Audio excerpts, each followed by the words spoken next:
ओम शांति। आज 5 मई 2026। आज के श्री महावाक्य में हमारे परमपिता परमात्मा शिव कहते हैं, मीठे बच्चे, सुख शांति का वरदान एक बाप से ही मिलता है, कोई देधारी से नहीं। सुख शांति का वरदान एक बाप से ही मिलता है, कोई देधारी से नहीं। बाबा आए हैं तुम्हें मुक्ति, जीवन मुक्ति की राह दिखाने। प्रश्न, बाप के साथ जाने और सतयुग आदि में जाने का पुरुषार्थ क्या है? उत्तर, बाप के साथ जाना है तो पूरा पवित्र बनना है। सतयुग आदि में आने के लिए और संग बुद्धि योग तोड़ एक बाप की याद में रहना है। आत्म अभिमानी जरूर बनना है। एक बाप की मत पर चलेंगे तो ऊंच पद का अधिकार मिल जाएगा। गीत, नैनहीन को राह दिखाओ प्रभु। ओम शांति। ये गीत किसने गाया? बच्चों ने, क्योंकि बाप तो एक ही है, उसको ही रचयिता कहा जाता है। रचना रचयिता को पुकारती है। बाबा ने समझाया है, भक्ति मार्ग में तो तुम्हारे दो बाप हैं, एक लौकिक, दूसरा है पारलौकिक। सभी आत्माओं का बाप एक ही है। एक बाप होने से सभी आत्माएं अपने को ब्रदर्स कहती हैं। उस बाप को पुकारते हैं, ओ गॉड फादर, ओ परम पिता, रहम करो, क्षमा करो। भक्तों का रक्षक एक भगवान ही है। पहले पहले तो ये समझाना चाहिए कि हमको दो बाप हैं। अब पारलौकिक बाप तो सभी को एक ही है, बाकी लौकिक बाप हर एक का अलग अलग होता है। अब लौकिक बाप बड़ा व पारलौकिक बाप बड़ा। लौकिक बाप को तो कभी भगवान व परमपिता नहीं कह सकते। आत्मा का बाप एक ही परमपिता परमात्मा है। आत्मा का नाम कभी बदलता नहीं है, शरीर का नाम बदलता है। आत्मा भिन्न भिन्न शरीर ले पाठ बजाती है, अर्थात पुनर्जन्म लेती है। आखिर भी कितने जन्म मिलते हैं, सो बाप ही आकर समझाते हैं। बच्चे, तुम अपने जन्मों को नहीं जानते हो। बाप आते ही भारत में हैं, उनका नाम है शिव। समझते भी हैं शिव परमात्मा है। शिव जयंती व शिवरात्रि भी मनाते हैं। वह निराकार है, जैसे आत्मा भी निराकार है।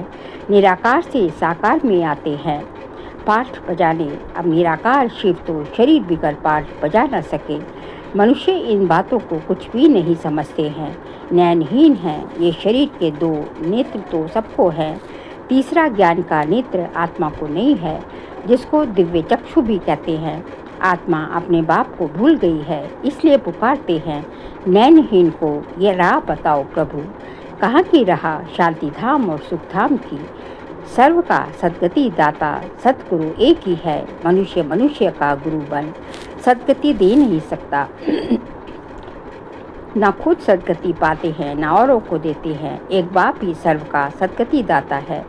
उस अल्फ बाप को ही याद करना है। बाप समझाते हैं, कोई भी मनुष्य मात्र मुक्ति, जीवन मुक्ति, शांति और सुख सदाकाल के लिए दे नहीं सकते। सुख शांति का वरदान तो एक बाप ही दे सकते हैं, मनुष्य मनुष्य को नहीं दे सकते।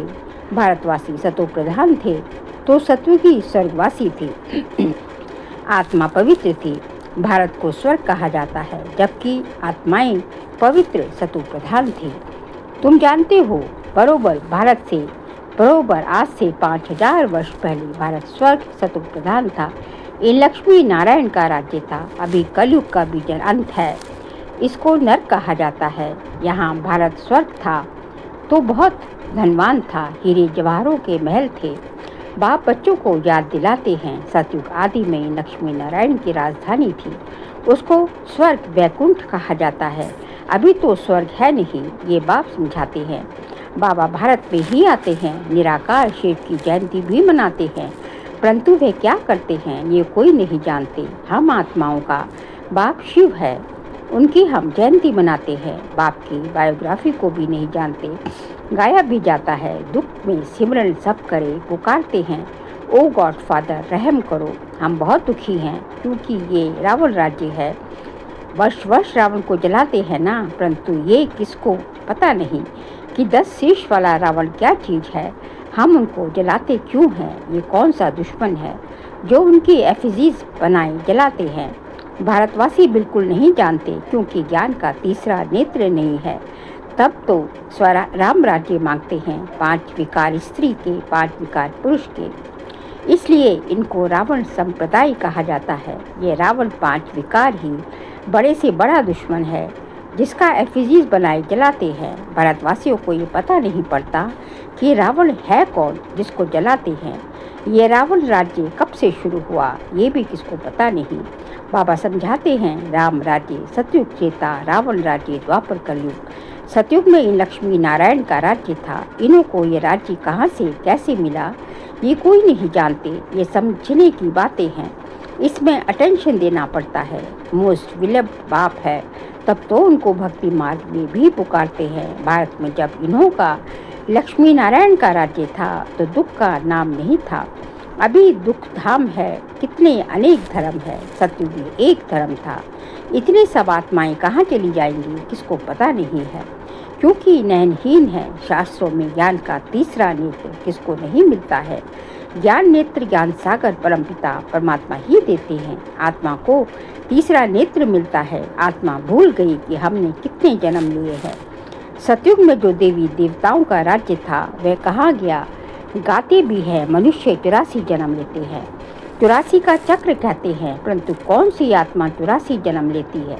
जो पहले भारत में आते हैं वह थे देवी देवता, फिर 84 जन्म भोग, अंत में पतित बन जाते हैं। गाते भी हैं, हे पतित पावन, तो सिद्ध करते हैं हम पतित हैं, इसलिए पुकारते हैं, हे पतित पावन हमें पावन बनाओ। आओ, जो खुद ही पतित हैं वे फिर औरों को पावन कैसे बनाएंगे। बाबा समझाते हैं, आधा कल्प भक्ति मार्ग में रावण राज्य 5 विकार होने के कारण भारत ने इतना दुख को पाया है। 84 जन्म तो लेते ही हैं, उनका भी हिसाब समझाना चाहिए। पहले सतयुग में है सतो प्रधान, फिर त्रेता में है सतो, आत्मा में खाद पड़ती है। बाप आते ही भारत में है शिव जयंती है ना, और सभी आत्माएं तो गर्भ में जन्म लेती हैं। बाप कहते हैं, मैं साधारण बूढ़े तन में प्रवेश करता हूँ, जिनका ये बहुत जन्मों के अंत का जन्म है। ये समझाने कोई एक को नहीं दी जाती। ये गीता पाठशाला है। मनुष्य को देवता बनाने के लिए ये राजयोग सिखाया जाता है। तुम यहाँ आते हो स्वर्ग की बादशाही प्राप्त करने, जो बाप ही दे सकते हैं। गीता पढ़ने से कोई राजा बनते नहीं हैं और ही रंग बनते चले जाते हैं। बाप गीता का ज्ञान सुनाई राजा बनाते हैं, और द्वारा गीता सुनने से रंग बन गए हैं। भारत में जब इन लक्ष्मी नारायण का राज्य था तो प्योरिटी, पीस, प्रॉस्पेरिटी थी। पवित्र गृहस्थ आश्रम था, वहाँ हिंसा का नाम नहीं था। फिर द्वापर से लेकर हिंसा शुरू हुई। काम कटारी चलाते चलाते तुम्हारी ये हालत आकर हुई। सतयुग में 100% सॉल्वेंट थे, सतो प्रधान थे। ये राज्य कोई भी मनुष्य अथवा साधु संत आदि नहीं जानते। बाप को जो ज्ञान का सागर पतित पावन है वही आकर सतो प्रधान बनने की युक्ति बताते हैं। रावण की मत पर मनुष्यों का देखो क्या हाल हो गया है। राजे लोग भी वह जो पवित्र राजाए होकर गए हैं उन्हों के चरणों में आकर गिरते हैं और महिमा गाते हैं। आप सर्वगुण संपन्न, हम नीच पापी हैं, हमारे में कोई गुण नहीं है। फिर कहते हैं, आप ही तरस परोई, हमको आकर मंदिर लायक बनाओ। किसकी भी समझ में नहीं आता कि बाप कैसे आकर फिर से देवी देवता धर्म की स्थापना करते हैं। अब तुम समझते हो, हम सो देवी देवता धर्म के थे, हम सो क्षत्रिय वैश्य शूद्र बने, इतने जन्म लिए, अब 84 जन्म पूरे हुए। फिर दुनिया का चक्र फिरना चाहिए, इसलिए फिर तुमको पावन जरूर बनना है। पतित तो सुखधाम शांति धाम में नहीं जा सकते। बाप समझाते हैं, तुम जो सतो प्रधान थे वह तमो प्रधान बन गए हो। गोल्डन एज से फिर आयरन एज में आए हो, फिर गोल्डन एज में जाना है, तब मुक्ति धाम सुख धाम में जा सकेंगे। भारत सुख धाम था, अब दुख धाम है। गीत में भी सुना, हम नैनहीन जो को राह बताओ प्रभु, हम अपने शांति धाम में कैसे जाएं। जो लोग कह देते हैं परमात्मा सर्वव्यापी है, फलाना अवतार है, परशुराम अवतार है, अब बाप परशुराम बन किसको मारते होंगे क्या, हो नहीं सकता। बाबा समझाते हैं, तुमने इस चक्र में कैसे 84 जन्म लिए। अब मुझ अल्फ को याद करो। आत्माएं देही अभिमानी बनो, दे अभिमान बन तुम। बिल्कुल ही दुखी कंगाल नरकवासी बन पड़े हो। आत्मा ही एक शरीर छोड़ दूसरा लेती है। अब 84 जन्म पूरे हुए, फिर सतयुग आदि में जाना है। अब मुझे याद करो और संग बुद्धि योग तोड़ो। रहो भल गृहस्थ व्यवहार में, अपने को आत्मा निश्चय करो। आत्मा एक शरीर छोड़ दूसरा लेती है। अब देही अभिमानी बनना है। मुझे याद करो तो खाद सब जल जाएगी, तुम पवित्र बन जाएंगे। फिर से सब बच्चों को ले जाऊंगा। अगर मेरी मत पर नहीं चले तो इतना ऊंचा पद नहीं पा सकते। इन लक्ष्मी नारायण का ऊंच पद है ना। अब जब इन्हों का राज्य था तो और कोई धर्म नहीं था। द्वापर से फिर और धर्म आते हैं। सतयुग में मनुष्य भी थोड़े होते हैं। अब तो बहुत धर्म होने के कारण कितने दुखी हो गए हैं। वही देवता धर्म वाले अब फिर पतित होने से अपने को देवता कहते ही नहीं है, हिंदू नाम रख दिया है। बाबा समझाते हैं, तुम जब लायक देवी देवता थे तब सारे विश्व पर राज्य था, सब सुखी थे। अब दुखी बन पड़े हैं। भारत हेवन था तो अब हेल बन गया है। फिर हेल को हेवन बाप बिकर कोई बना ना सके। देवताओं को संपूर्ण निर्विकारी कहा जाता है। यहाँ के मनुष्य तो संपूर्ण विकारी हैं। इनको कहा जाता है पतित। भारत शिवालय था, शिव बाबा की स्थापना की हुई। बाप स्वर्ग बनाते हैं, फिर रावण नरक बनाता है। रावण श्राप देते हैं, बाप 21 जन्मों के लिए वर्षा देते हैं। अब तुम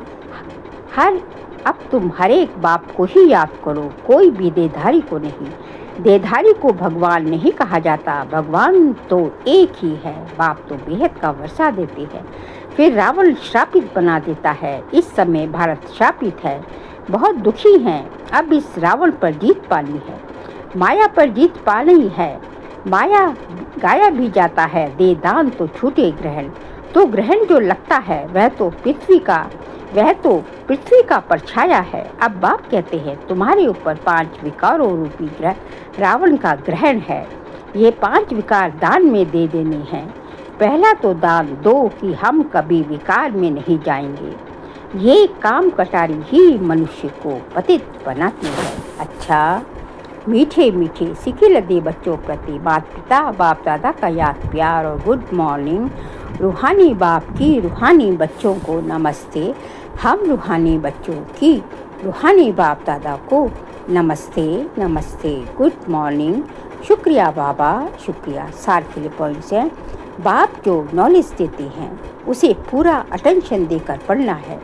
ज्ञान के तीसरे नेत्र से अपने 84 जन्मों को जान अब अंतिम जन्म में पावन बनना है। सेकंड पॉइंट, रावण के श्राप से बचने के लिए एक बाप की याद में रहना है। 5 विकारों का दान दे देना है, एक बाप की मत पर चलना है। आज का बाबा का वरदान है, ताज और तिलक को धारण कर बाप दादा के मददगार बनने वाले दिल तख्त नशीन भाव। ताज और तिलक को धारण कर बाप दादा के मददगार बनने वाले दिल तख्त नशीन भाव।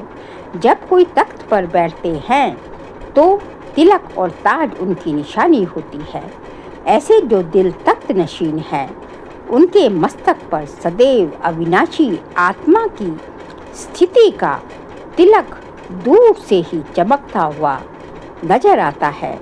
सर्व आत्माओं के कल्याण की शुभ भावना उनके नैनों से व मुखड़े से दिखाई देती है।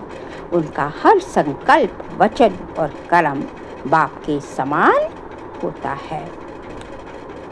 स्लोगन है, सरल याद के लिए सरलता का गुण याद धारण करो, संस्कारों को सरल बनाओ। सरल याद के लिए सरलता का गुण धारण करो, संस्कारों को सरल बनाओ। बाबा कहते हैं, यदि आप चाहते हैं कि मेरी याद के सरल हो, सहज हो, तो उसके लिए हमें सरलता का गुण धारण करना पड़ेगा। जब आप सरलता का गुण धारण करते हैं तो आपकी हर चीज़ सरल हो जाती है। आपकी परेशानियां भी सरल होंगी, आपकी परिस्थितियां भी सरल हो जाएंगी। आपके जो है हर चीज़, आपका संस्कार, स्वभाव सब जो है सरल होते जाते हैं। तो इसलिए सरलता अपने आप में एक बहुत बड़ा गुण है। उसको धारण करने से सभी चीज़ें जो है हम जो है अपने ब्राह्मण जीवन में सहजता से और भी गुणों को धारण कर सकते हैं, कर लेते हैं। फिर मई मास का व्यक्तिशाली का सब्जेक्ट है सदा अचल अडोल एक रस स्थिति का अनुभव करो। इसका पॉइंट है जिसको ड्रामा के ज्ञान की शक्ति प्रैक्टिकल जीवन में धारण है। किसकी? जिसको ड्रामा के ज्ञान की शक्ति प्रैक्टिकल जीवन में धारण है, वह कभी भी हलचल में नहीं आ सकते। सदा एक रस अचल अडोल बनने और बनाने की विशेष शक्ति, ये ड्रामा की पॉइंट्स हैं। इसे शक्ति के रूप में धारण करने और कभी हार नहीं इसे शक्ति के रूप में धारण करने वाले कभी हार नहीं खा सकते। इस कल्याणकारी ड्रामा की हर सीन में कोई ना कोई कल्याण समाया हुआ है। धैर्यवत बन साक्षी हो देखने का अभ्यास करो तो अचल अडोल रहेंगे।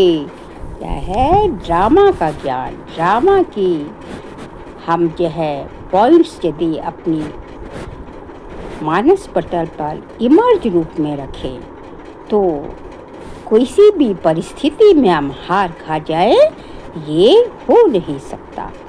कहीं ना कहीं हमको कोई ना कोई जो है समाधान, कोई सॉल्यूशन, कोई आशा की किरण जरूर नज़र आ ही जाएगी।